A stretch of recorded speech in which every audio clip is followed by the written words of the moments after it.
we have been joined here by Mr. C.J. Venugopal, a very senior IS officer of 1988 batch from Odisha cadre. He is currently serving as Additional Chief Secretary, Chief Resident Commissioner, and Chief Administrator of KBK region in Government of Odisha.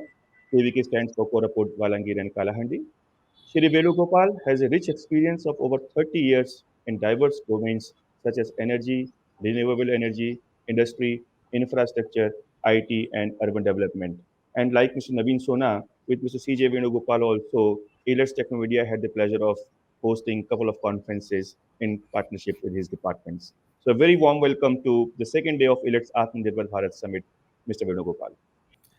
Thank you, Mr. Krishna, for inviting me for this Elets function. It's always a pleasure to exchange ideas and also listen to best practices from various states and various stakeholders. And as administrators, we are always students for life, and we keep learning from everybody. And every experience is a learning experience. And how do we use that experience to enrich the citizens is the motto of the administration. Um, Distinguished guests, my colleagues from government, from the various governments who are here attending this event, representative from the various corporates, um, IT and other industries, and members from the print and electronic media, and the other participants who are joining this conference through the virtual mode. I would like to first thank and also congratulate Elets Technomedia for having organized such a lovely event and also inviting me to address the gathering. A couple of issues which I would like to address. One is the objective of your conference today, which you mentioned is the AatmaNirbhar project, AatmaNirbhar Bharat. Now, different people have different connotations, different meaning, and different interpretations. I think it is left to each one to define what it is. But ultimately, every Indian wants India to be self sufficient, self reliant, and strong. So the interpretations would vary from person to person, but there is one consensus that everybody would arrive is that we as a nation should be strong, and we as a nation should provide all the better standards of living to our citizens. Now, having said this, the Atmanirbhar Bharat has different facets to the entire thing. Without getting into the details, I think it comes from a very strong, forward-looking policy framework where we would like to be self-sufficient and self-reliant in almost all the sectors that we are attending to, and allow the corporates to make investments in those sectors, so that we as a country we have not only food security but also energy security and also medical security, security in different sectors. We have already achieved food security. We have already achieved energy security. So there are several, as the new technology emerges, we need to secure our citizens, our country in different ways so that we don't need, we are not dependent on different countries for different purposes. Our state has had a very proactive policy approach for encouraging investments in the state. Our institutional framework is quite strong, very transparent, and both for enabling industrial promotion and also infrastructure development. We have the institutional framework where there are committees under the chairmanship of Chief Secretary and also committees under the chairmanship of the Honorable Chief Minister, where the projects gets approved and then uh, all the single window clearances happen there. And after that, we give all the necessary clearances that is required to enable industry to come. So this has been an extremely successful institutional framework that we have, very transparent and very timely. And because of this, huge investments have come into the state.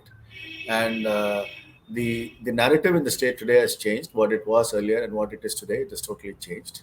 And more and more investments are happening, and more infrastructure is development is taking place. And we have very forward-looking, very progressive policy, both industrial policy as well as infrastructure policy. And there are a lot of fiscal incentives. There are also non-fiscal incentives. There's a lot of thrust on facilitation to enable industries to come up in a manner which enables them to do business better, faster, and in a more transparent manner. Now, with this forward-looking policies and the shelf of projects that we also have the institutional framework. This has given a big thrust to the industries to come up in the sectors that we desire, and those sectors are in multiple areas, whether it is road projects, or whether it's power, whether it is industry, steel, all these sectors. The investments have happened, and these incentives that we are providing is also giving a boost to the investments. And in sectors where we need more and more investments, we are giving thrust or giving higher level of incentivization in those sectors. And our government, under the chairmanship of Honorable Chief Minister, he has indicated this program called 5T, which basically enables a transparent government through a team effort, enabling timely achievement of all the goals that has been defined, using technology as a platform, so that we can have a transformational governance, enabling better services to the citizens. So keeping this 5T in place, we have been doing a lot of work in the technology space, and all the departments in the government have been working very, very hard. And as you know, governments have multiple departments, and within departments there are several other directorates and PSUs, but all of them are coming together. And technology is a great force multiplier.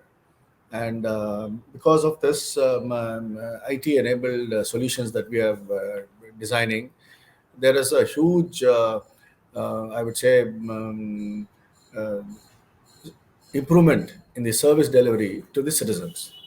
Like, for example, we have several initiatives that has taken place in the ICT initiatives that we have done in the digital transformation that has happened, to enable both improving the efficiency of the delivery system and also the accountability of the system. And this has a good impact in the ground. For example, our public distribution system today is totally on a digital platform, and Aadhaar linked. The leakage are all plugged. It's a system which is working so efficiently. So also the paddy procurement system. The paddy procurement system, the tokens are given to the farmers, and it's on a blockchain, and the farmers get their tokens, and then go to the mandis and make the payment, make the payment, give the stock, and take the payments. This is such a beautiful digital transformation that has happened, and this is happening in the most interior pockets, not necessarily in IT corridors only. The biggest achievement of both PDS as well as paddy procurement is this has happened in the most interior areas of the state, in the rural areas where agriculture and the farmers. So the technology that we have developed is something which is user friendly, and that has made a huge difference, where the common man is able to adapt and utilize the platforms that have been developed.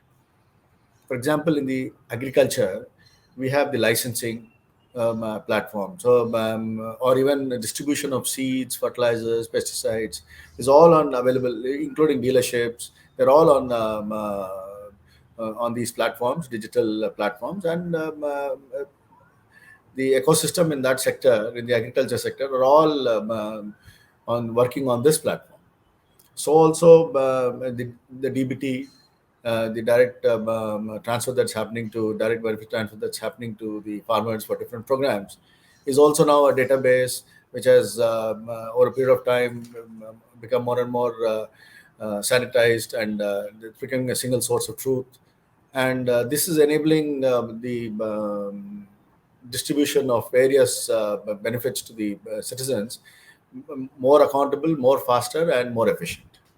And along with this is also the dissemination of information and dissemination of timely information to the farmers, whether it is on cropping pattern, or whether it is on weather conditions, or whether it's in the onset of monsoon, and which enables the farmers, in addition to his own traditional knowledge, to utilize technology and take proactive steps in the agriculture sector or in the horticulture sector.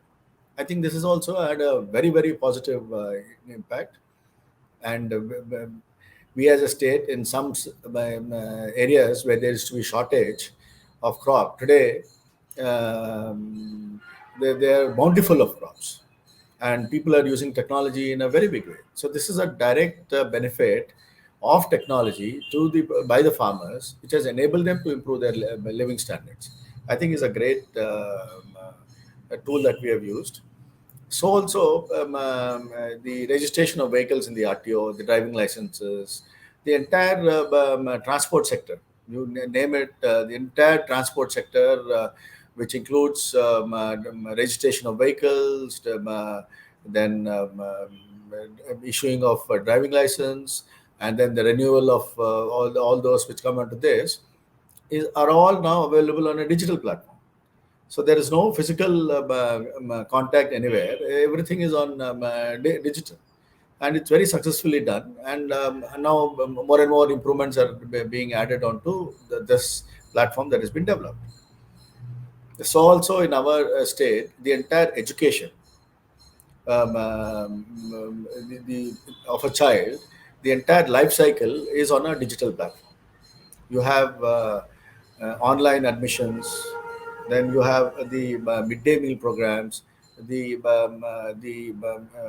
day it is monitored, the midday meal program. Attendance is monitored on a day-to-day basis. Then the performance of the students on every subject is also monitored on this. So the entire life cycle of a child, when he goes to a school, starting from admission till he passes out, on a day-to-day basis, is monitored, and this has improved the performance of the children in the school.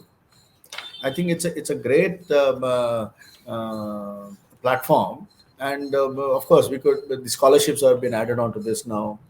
Then the different type of scholarship that is given to different students, and the dress, notebooks, so many other add-ons have all been added on to this education platform. So I think it's a constant improvement, which is enabling the students.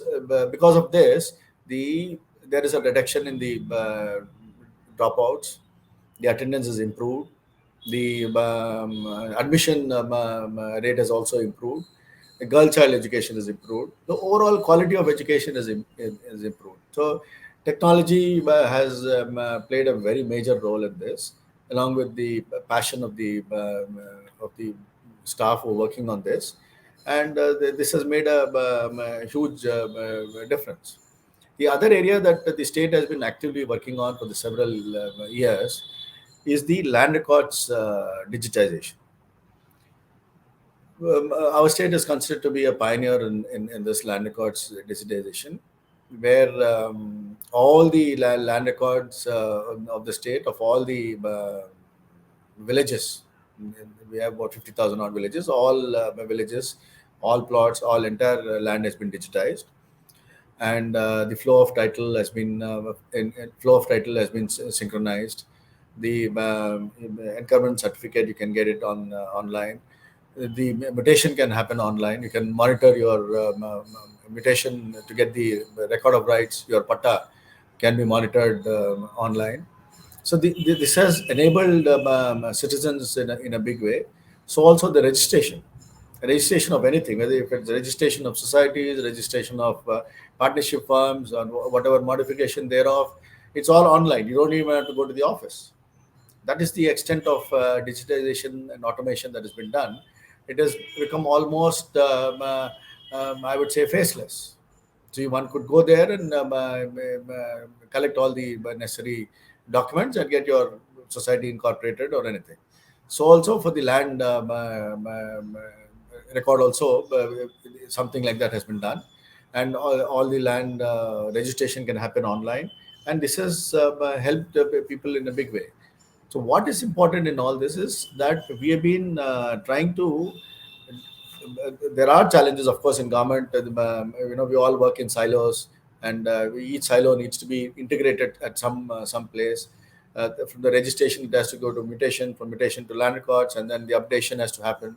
So this dismantling of the silos at the digital level is happening, and because of this, even though the back end complications are very high, front end we have ensured that it is user friendly, it is as simple as user friendly as possible to the citizens, and because of this, the adaptation has become much better. There are challenges in the sense of the fiber grid is slow somewhere. This broadband needs to be the speed, and those things needs to be addressed. But yes, even though the digital divide exists to some extent, we are trying to cope up in our own way, and we are also trying to address the obsolescence which happens so frequently by way of regular capacity building. Also, we are doing to our staff. Because of this capacity building, the staff is also becoming, I think, the entire system, I would say, including the hardware, software, people, and then the entire infrastructure. The digital transformation is becoming more and more adaptable and more resilient. And because of the success stories, it has also become scalable, and all this is possible because of using technology as a and using technology, adopting technology, and because of this usage, the sustainability has improved to a large extent. And I would also like to mention here that we have been developing a lot of AI ML. We have a center of excellence on AI ML, AR, VR, and we are trying to see how they can be utilized in government. That is also happening as we speak.